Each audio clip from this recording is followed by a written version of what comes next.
Hi everybody, here's the video on experimental analysis. So for this video, I have one objective for you guys, to implement and interpret a functional analysis. So our agenda, we're going to first briefly discuss experimental analysis, then we're going to talk about the different conditions of a functional analysis, and then we're going to wrap it up with interpreting graphs of functional analyses. So let's go back to our pyramid. Remember, these are all the strategies for our function-based assessments. We have 3 of them: indirect assessments, descriptive analyses, and experimental analysis. So remember, with our indirect assessments, that's when you're not directly observing the behavior, but you're gathering information about them indirectly through interviews and checklists with teachers, caregivers, parents, etc. Your descriptive analysis, you're actually going to go in and directly observe behavior and describe what's going on in the environment. And we talked about 2 different strategies: the scatter plot analysis and the ABC analysis. The last method is your experimental analysis, which is what this video focuses on. In the experimental analysis, you're actually manipulating the environment and looking at the change on the behavior. And it's experimental because you're doing that manipulation. Now, there's a couple different reasons. The main strategy, or when you do an experimental analysis, the procedure that you're going to be doing or conducting is what we call a functional analysis. There's a couple of reasons for actually getting to this 3rd level and conducting a functional analysis. When you do your indirect assessments, you're probably going to develop a hypothesis of the function. And then when you do your descriptive analysis, you're also going to have a hypothesis of the function. Now, if those 2 hypotheses are consistent, then you can be pretty confident that you have identified the function, and you might end your function-based assessment. However, if these 2 hypotheses are different, so say you thought the functional behavior was attention after your indirect assessment, but then you do your descriptive analyses, and now you hypothesize that it's escape. Well, those 2 hypotheses are not consistent, so you would want to go up to this 3rd level. The other reason is if you do your descriptive analysis, remember, in your descriptive analysis, you're looking for patterns in your antecedents and your consequences. If you can't find a pattern, so you are not getting consistent data, and you can't hypothesize a function, then you want to go up and do this 3rd level. Okay, so a functional analysis, this is the process by which environmental events that you've hypothesized to influence the problem behavior are systematically introduced and withdrawn under highly controlled conditions. So this is a procedure that is as controlled as possible, and you are manipulating the environment. Now, since it's at the top of the pyramid, it is the most difficult to conduct. It's the most costly, it's the most labor intensive. It requires the most resources. It requires more knowledge. However, it is the most precise, so it gives you the most reliable, valid, and useful data. And because you're manipulating something in the environment, you can actually determine the function of the behavior. So your indirect methods, you're getting information about the behavior indirectly. Your descriptive analyses, you're observing the behavior, but you're just describing what's going on. So both of those allow you to hypothesize the function of the problem behavior, but not actually fully determine it. Whereas your functional analysis does allow you to determine the function. And the procedure of a functional analysis was formally laid out in Brian Iwata's 1994 article. This article is in your module, so if you're interested in looking at it and reviewing it, it's there for you guys. Okay, there are typically 4 or 5 main conditions in a functional analysis. In Iwata's article, he just implemented these 4, but a lot of times people do implement this tangible condition. So I'm going to talk about all of these. And I'm going to go through this graph, or this chart, one by one. So first, let's talk about the attention condition. In each of these conditions that I talk about, there's going to be a little video here. So you guys are welcome to pull up these slides on your own and watch these videos. They're also in your module for you guys to watch as well. I'm not going to show them in this video, but you guys can pull them up on your own, and it gives you guys an example of how these conditions are conducted. I can say that these videos are not the best, but they're the best ones that I could find. So it does provide you guys with an example. Okay, in the attention condition, we're assessing the attention function. So basically, if the child engages in the problem behavior, they get attention. So what's going to happen is, say we have Mr. Smith and little Susie. They walk into a room, and in the room, typically, for the attention condition, there's typically some toys on the ground, or at least one toy. And this is a moderately preferred toy. So you want something that the learner is going to play with, but you don't want something that's really highly preferred. So what's going to happen is Mr. Smith and little Susie walk in, and Mr. Smith tells her, hey, little Susie, I've got some work to do, so I'm going to go to this desk and work, but you can sit here and play with this toy. So she plays with the toy, and he goes back to his desk and he works. If she engages in the problem behavior, he provides her with attention. So you might say, hey, little Susie, we use our inside voices, continue to play with your toy. And he goes back to his desk, and she continues to play. She engages in the problem behavior, he addresses it again, gives it attention, goes back to his desk, and she plays with the toy. This continues for the whole attention condition. Usually all of these conditions are either typically 5 or 10 minutes long. All right, in the demand condition, this is assessing the escape function. Keep that in mind. Usually, it's called the demand condition because you're placing demands on the learner, but it's assessing the escape function. So in this condition, if the learner engages, so there's a demand put on the learner. If the learner engages in the problem behavior, they get to escape from the task, or they get to escape from the demand. So when they walk into the room, there's typically a desk with a task on it. They go up to the desk and they start working on the task. So Mr. Smith starts giving demands to little Susie. So read this line, what's this word, things like that. If little Susie engages in the problem behavior, Mr. Smith lets her escape. He gives her a break. So he turns around with his back towards her for about 20 seconds. Then he turns back around and presents the demand or the task again. If she engages in the problem behavior again, he turns around, gives her a 20-second break, and turns back around, engages in the task again. In the alone condition, basically, there's no demand, nobody else is in the room with the learner except that learner. There's no toys or nothing. So Mr. Smith walks little Susie in the room and says, hey, little Susie, I've got something to do. I'll be back in a little bit. And little Susie is just in a room by herself. And she engages in the behavior. Nothing happens because nobody's in there. And this assesses the sensory function, or assesses if the behavior is maintained by automatic reinforcement. All right, we have a play condition. That's our control condition. So in the play condition, basically, Mr. Smith and little Susie walk into the room, and there's all these toys in the room, and there's no demands, and they play. So basically, it's a control condition because Mr. Smith is not asking Susie to do anything. There are no demands, so she doesn't need to engage in the problem behavior to escape a demand. And he's providing her with lots of attention, so she doesn't need to engage in the behavior to get attention. So in the control condition, if the problem behavior is maintained by attention or demands or escape, then the problem behavior really should not occur. And last, the tangible condition. In the tangible condition, it assesses a tangible function. So if the child engages in the problem behavior, they get the item that they want. So Mr. Smith and little Susie walk in, and there's typically the item in the room. And she sits down and she gets to play with the item for about 2 minutes. Then Mr. Smith comes over and says, it's my turn, and he takes the item from her. If she engages in the problem behavior, she gets the item back. And she gets it for about 2 minutes. He comes back, he says, it's my turn. He takes it away from her. She engages in problem behavior, she gets it back. So those are our 5 conditions. And once again, there's a link here to those videos if you guys want to use these links, as well as clicking on the video or clicking on the module to watch those.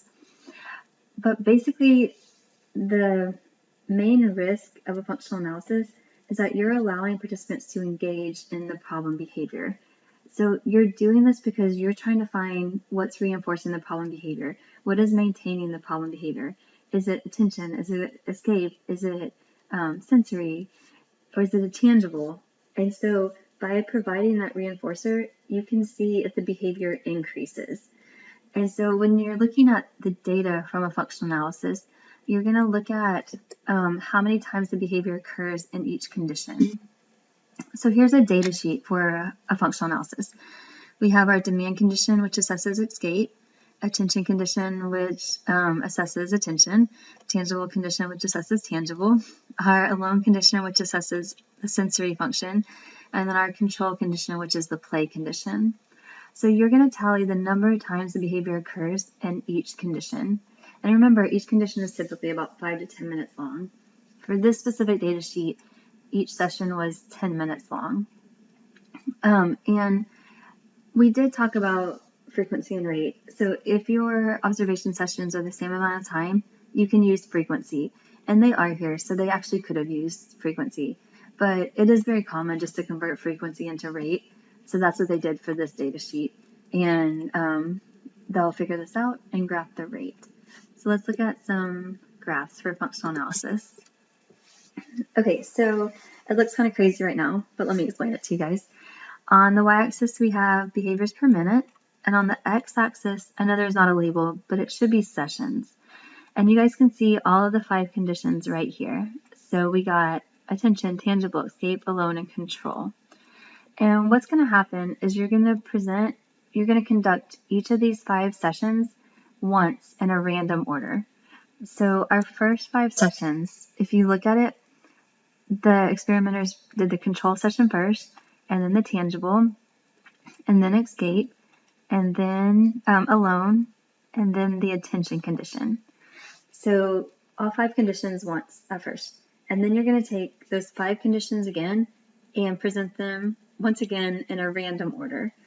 Another random order, sorry. So let's look at our next 5 conditions. This time attention was conducted first, then control, then alone, then escape, then tangible. And so all 5 were presented in a different random order. And then you're going to do that whole thing again. So take those 5 conditions, randomize them, and present them once again. So our next 5 conditions, we had control, and then attention, and then tangible, and then alone, and then escape. And this process repeats. So you're going to take those 5, present them in another random order, and that's going to be your next 5 sessions. And then the next 5 sessions in another random order, and so on. And then what you're going to do is you're going to connect the data points for each condition, and you're going to get a data path line for each of your conditions. And then you're going to compare the level of each behavior in each of your test conditions to the control condition. So you're always comparing, you don't want to compare your test conditions to each other. You always want to compare your test condition to your control condition. Now in this graph, it doesn't always happen, but sometimes researchers will do this, which is nice. The control condition is filled in and all of your test conditions are open. So it's really easy to see your control line. I said that doesn't always happen, but it's nice when researchers do that. And we can see from these data, the only line that really separates from the control line is this line up here, and that's your attention condition. So for J, J's problem behavior is maintained by attention. Now I do want to point out that you don't always have to have these 5 conditions. So this is a typical functional analysis procedure. However, you can adapt it and individualize it for your learner and for your learner's challenging behavior. So you may not need the escape condition. You may be fairly certain that the problem behavior is maintained by either attention or a tangible. And so you might just have attention, tangible, and control, or you might need to add the alone in there. It just kind of depends on your indirect and your descriptive analyses and what you decide to have in your functional analysis. So keep that in mind. You know, sometimes you can be sure that the behavior is maintained by attention, but you're not sure if it's maintained by attention from teachers or attention from peers. So you can have those 2 separate conditions as well. So you can alter this to fit your own situation and to individualize it. Now, if you guys think back to our single subjects designs module, This is actually a multi-element design or an alternating treatment. Remember, those two terms are used interchangeably because you have these different conditions and they're presented randomly at the same time, and they randomly alternate. So this is what we would call an alternating treatments design. Okay, here's some other data. So let's look. On the y-axis, we have responses per minute of self-interest behavior, or SIB. In x-axis, we have sessions. So our top graph are data for Chris, and bottom graph are data for Lenny. And so you can see for these two functional analyses, they didn't have all the conditions. They had an alone, a demand, an attention, and a play. Remember, play is your control condition. So if you do a functional analysis, I would always make sure that you try to have the play condition because you do need a control condition in there. But you can see, so the play condition is our control. So we're going to look for our open circles, and it's a little hard to see, but it's all the way down here at 0. And the only line that really separates it is this line up here, which is the demand condition. So for Chris, his problem behavior is maintained by demand, or it's maintained by escape. Sorry, it's an escape function. And then down here, we can see here's our play condition, our control condition. And for Lenny, the only one that really separates from it is also this line right here, which is our demand condition. So for Lenny, just like Chris, his problem behavior is maintained by escape. Here's another one. We have demand, no interaction, that's the alone condition, attention, and control. So there's no tangible condition in this functional analysis. On y-axis, we got responses per minute. X-axis, we have sessions. And you can see they did this nicely. This time the control condition is open and all your test conditions are filled in. So we can really clearly see our control condition. And we can see that we have a little bit of separation for the alone condition, and then lots of separation between the control condition and the demand condition. So most possible function of problem behavior is demand, but you do have a little bit of a sensory in there as well. All right, and then this one, y-axis, we have butt pico per minute, and then x-axis, we have sessions. And they actually, instead of having the legend, they put the arrows as to which line each condition represents. We can see that the toy play, that's our control condition. It's the filled in circles. And the only line that separates from it is right here. And this is the alone condition. So your alone condition assesses a sensory function. So for this participant, his problem behavior or challenging behavior was maintained by sensory. Now, I do want to point out, if there's not a clear separation, so if there's problem behavior occurring in all different conditions, even in the control play condition, then it's probably the function is probably sensory. So just kind of keep that in mind. All right, so with your functional analysis, advantages is that it does demonstrate that causal relation. So you can determine the function of the behavior. So it's the strongest predictor of maintaining variables. It typically can be conducted in a short time. So you can do 5-minute sessions and you can conduct it in 1 day or 2 days. It can improve the understanding of maintaining reinforcers because you're going to see the whatever condition that assesses that reinforcer that's maintaining the behavior, the instances of problem behavior are going to increase in that condition. It allows for the development of a function-based treatment. So since you can actually determine the function, you can implement your treatment around that function. And it has decreased the use of punishment. So a lot of times, especially in the school district or in the educational setting, if there's a challenging behavior, they resort to punishment. But if you have a really challenging behavior and you can determine the function, we have a lot of strategies that don't involve punishment that we can use to decrease the problem behavior, and we don't have to even go to punishment. Or positive punishment, essentially. Disadvantages is that it does expose the individual to conditions in which you're reinforcing the problem behavior on a really dense schedule. So you're reinforcing the problem behavior on a continuous reinforcement schedule, or an FR1, because in that condition, every time the problem behavior occurs, you're providing the reinforcer. Because you're reinforcing a problem behavior, the behavior may actually acquire new functions. So originally, say the problem behavior is maintained by attention, but the kid goes into the demand condition and just decides, they're doing a task in the demand condition, and they're going to engage in the problem behavior. And then they realize, hey, I got out of this task. So one of the risks is that after you do the functional analysis, the problem behavior may acquire new functions. You really want somebody with professional expertise to come in and conduct the FA or help you conduct the functional analysis, especially if you have really severe challenging behavior.